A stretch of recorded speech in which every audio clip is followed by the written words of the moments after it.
अब ये आपके सामने सिनेरियो है, इनको रीड करना अच्छी तरह, और इसमें से हमने इस तरह के सिनेरियोज जो हैं वो हमें पेपर में आ सकते हैं। हमने बताना है कि बताएं किसमें हमें रिटर्न जमा करवानी चाहिए, किसमें हमें रिटर्न जमा नहीं करवानी चाहिए, वो हमने बताना है।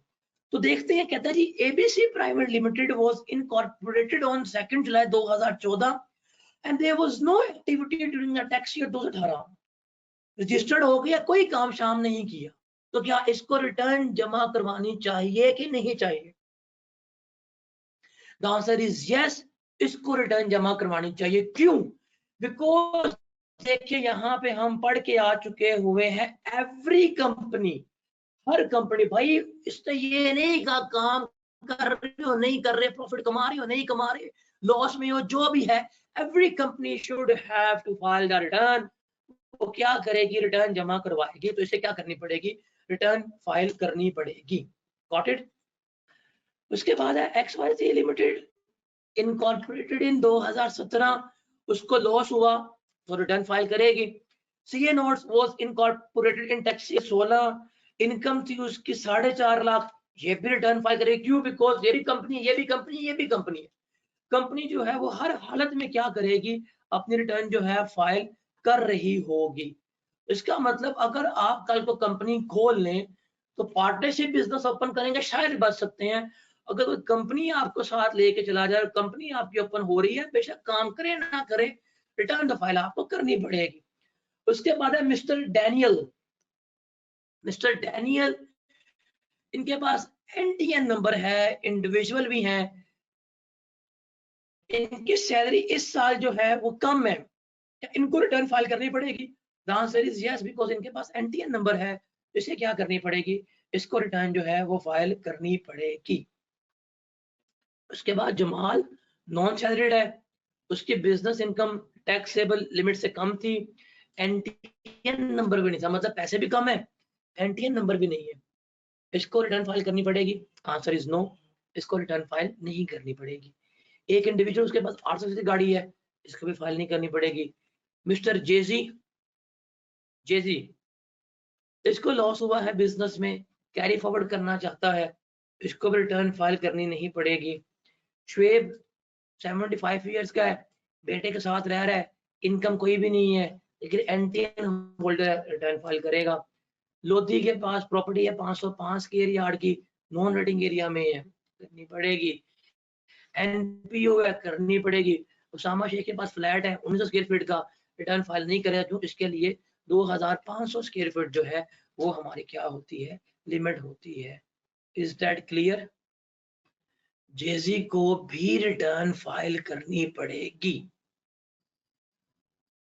अब ये वाला पॉइंट जो है ना, ये इंपॉर्टेंट है। रिमेंबर, इस अटेम्प्ट में this point is super important, बड़ा इजी है, बहुत इजी है। देखिए, अगर कोई बंदा, हम ये पढ़ के आए हैं ना, ये सारे लोग पढ़ के आए हैं, अगर इसमें से कोई बंदा भी अपनी रिटर्न फाइल नहीं करता तो क्या किया जाएगा? उसको सेक्शन 1114 के तहत नोटिस इशू किया जाएगा कि आपने क्या करनी है? रिटर्न फाइल करनी है। आपको सेक्शन नंबर याद नहीं करने, बस देखिए किसी पर्सन ने रिटर्न जमा नहीं करवाई, उसे क्या किया जाएगा? नोटिस इशू किया जाएगा। वो क्या है? उसको रिटर्न जमा करवानी है। उस नोटिस में डेट ऑफ कंप्लायंस लिखी होगी कि इस डेट तक आपने रिटर्न जो है वो क्या करनी है? रिटर्न अपनी फाइल करने। मतलब नोटिस आया, नोटिस में डेट भी लिखी हुई है, और वो बंदा अगर उस नोटिस की कंप्लायंस नहीं करता, रिटर्न जमा नहीं करवाता, तो फिर कौन से कंसिक्वेंसेस जो है उसको बेयर करने पड़ेंगे, या डिपार्टमेंट के पास कौन सी पावर्स है, वो हमने देखनी है। कि सबसे पहले पार्टनर क्या, डिपार्टमेंट क्या करेगा? उसका नाम ATL से रिमूव कर देगा, एक्टिव टैक्स पेयर लिस्ट उसका नाम उड़ा देगा। अब वो बंदा एक्टिव टैक्स पेयर लिस्ट में नहीं है, उसका नाम यहाँ पर नहीं आएगा। फिर क्या करेंगे? ये तुमने रिटर्न फाइल नहीं की, तो अब उसका मोबाइल फोन डिसेबल कर सकते हैं, सिम्स डिसेबल कर देंगे, बिजली या गैस कनेक्शन वगैरह जो है वो भी क्या कर देंगे? डिडक्ट कर देंगे, काट देंगे। अगर उस पर्सन का बाद में लगे पता कि यार इस बंदे तो ये लायबल टू रिटर्न है ही नहीं था, इसकी रिटर्न बनती ही नहीं थी, गलत हमने इसके कनेक्शन डिसेबल कर दिए हैं, तो फिर वो क्या कर देंगे बाद में रिस्टोर कर देंगे। तो ये पावर्स हैं, ये याद रहेंगी आपको, भूलेंगी तो नहीं। अब मैं आपको दिखाता हूं ये कैसे होता है। ये देखिए एक पर्सन है, इसको ना नोटिस आया हुआ है, आप जाएंगे इनबॉक्स में, इनबॉक्स में ना देखिए इसको नोटिस क्या आया हुआ है, मैं आपको दिखा रहा हूँ ये प्रोसीजर क्या है, किस तरह से चलेगी। देखिए नोटिस आया हुआ है सेक्शन नंबर 114 के मुताबिक कि जी आपके लिए नोटिस हमने दी है कि टैक्स ईयर है, इस ड्यू डेट तक आपने क्या करनी है, रिटर्न जो है वो जमा करवानी है। अगर इस नोटिस की कंप्लायंस नहीं होती, ये नोटिस आया, देखें यही नोटिस सेक्शन 114 के मुताबिक, ये जो आया हुआ है सेक्शन 114 के मुताबिक नोटिस आया हुआ है, अगर इसकी कंप्लायंस नहीं हुई, मतलब जो भी ड्यू डेट थी, ये 23 जनवरी ड्यू डेट थी, अगर इसके मुताबिक नहीं हुआ तो फिर क्या होगा, फिर ये तमाम कंसिक्वेंसेस जो हैं वो बेयर करने पड़ेंगे।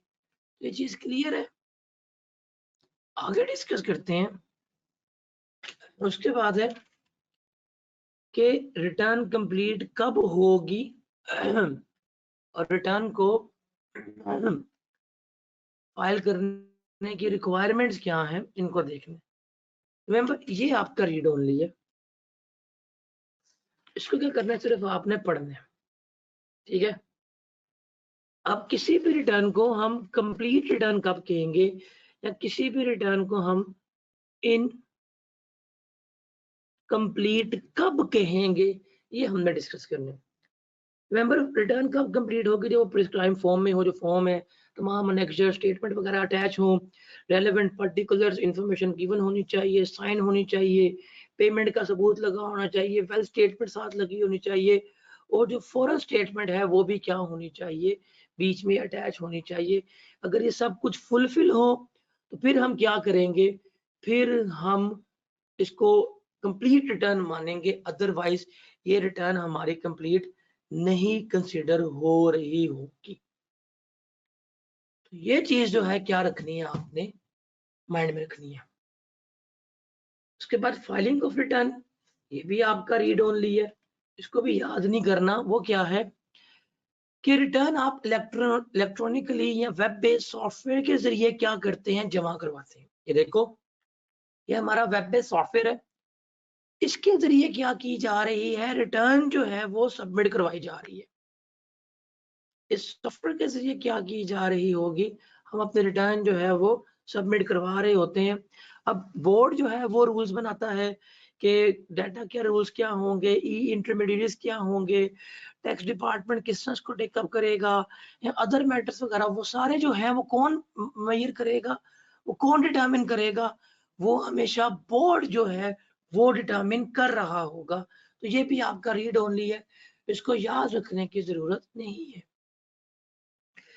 ये वाला जो है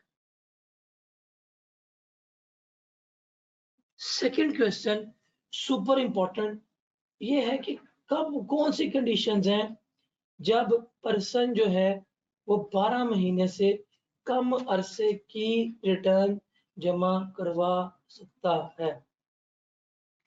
हमने देखना है वो कौन सी ऐसी कंडीशंस हैं, वो कौन से ऐसे सिनेरियोज हैं कि जिसमें आप 12 महीने से कम अरसे की रिटर्न जो है वो जमा करवा सकते हैं। रिमेंबर रिटर्न हमेशा जो है वो for the period, for the year ही जमा होती है, मतलब 1 जुलाई से लेके 30 जून तक पूरा साल हमने काम किया, इसी की रिटर्न क्या की जाएगी, हमें जमा करवा के देनी होगी। लेकिन ये ऐसे सिनेरियोज हैं जिसमें हम 12 महीने से कम अरसे की रिटर्न जो है वो जमा करवा सकते हैं। वो कौन से सिनेरियोज हैं, रिमेंबर कि जब पर्सन डेड हो जाए, मर जाए, बैंकरप्ट हो जाए, या पाकिस्तान परमानेंटली छोड़ के जा रहा है, या अगर बोर्ड को लग रहा है कि इनअप्रोप्रिएट है या बोर्ड को अप्रोप्रिएट लग रहा है कि इससे रिटर्न फाइल करवा ली जाए, तो वो क्या करेंगे, इससे रिटर्न फाइल करवाएंगे। अब एक बंदा मर गया, फॉर एग्जाम्पल उसकी डेथ हुई है 25 फरवरी 2023 को, तो बोर्ड वाले क्या करेंगे, इसके जो वारसान होंगे उसको क्या करेंगे, नोटिस भेजेंगे, कह देंगे जी आपका ईयर स्टार्ट हुआ 1 जुलाई 2022 को, इस तारीख से लेके इस तारीख तक जब तक इनकी वफात हुई है इस डेट तक की हमें रिटर्न जमा करवा दो, कितनी इनकम थी, कितना टैक्स था, पे कर दो, खत्म। बैंकक्रप्ट जिस डेट पे हो गया उस डेट तक की रिटर्न जो है वो क्या करनी है, हमने जमा करवानी है। या एक बंदा पाकिस्तान छोड़ के जा रहा है, जब छोड़ के जाएगा उस डेट तक की रिटर्न हम जमा करवा लेंगे। कोई भी ऐसा इवेंट हो उस पे क्या करने पड़ेगी, हमें रिटर्न जमा करवानी पड़ेगी। तो ये इवेंट्स है जिसमें 12 महीने से कम टाइम की रिटर्न जो है वो कमिश्नर इनलैंड रेवेन्यू क्या करता है, आपसे इम्पोज करवाते हैं।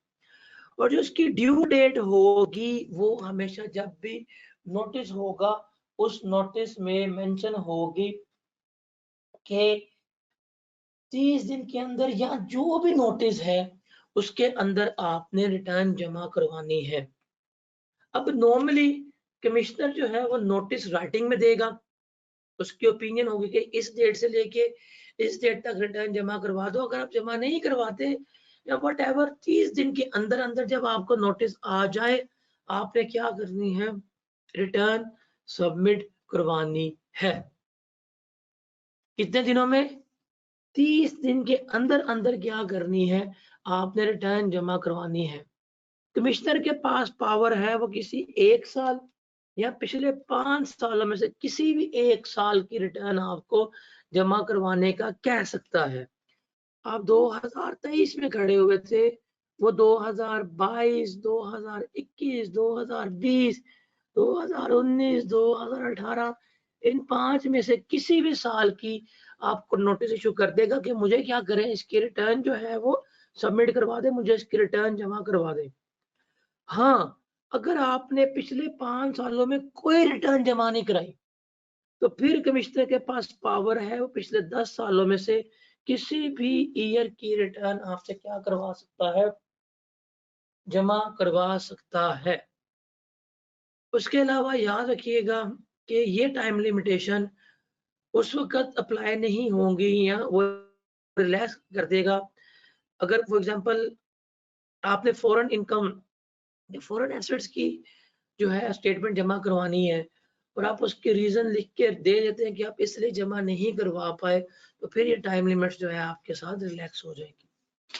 तो ये चीज़ आपने याद रखनी है। क्या पहला सवाल, क्या 12 महीने से कम अरसे की रिटर्न जमा हो सकती है या नहीं हो सकती? The answer is yes. पहला क्वेश्चन क्या है, 12 महीने से कम अरसे की रिटर्न जमा हो सकती है या नहीं हो सकती? आंसर क्या है, यस। कंडीशंस क्या है, 3 कंडीशन था। क्या, मर चुका है, बैंकक्रप्ट हो गया है या पाकिस्तान छोड़ के जा रहा है, या अगर कमिश्नर को लगे अप्रोप्रिएट, वो क्या करेगा, आपको कहकर रिटर्न जमा करा दो। जब भी नोटिस आएगा तो ड्यू डेट मेंशन होती है, अदरवाइज नोटिस सर्व होने के बाद 30 दिन के अंदर अंदर आपने रिटर्न जमा करवानी है। कमिश्नर के पास पावर्स हैं कि वो पिछले 5 साल में से किसी भी साल का आपको नोटिस भेज सकते हैं, भाई रिटर्न जमा कराएं। अगर आपने पिछले 5 सालों में कोई रिटर्न जमा नहीं कराई, तो उसके पास पावर है वो पिछले 10 सालों में से किसी भी साल की रिटर्न आपसे जमा करवा सकता है। Is that clear?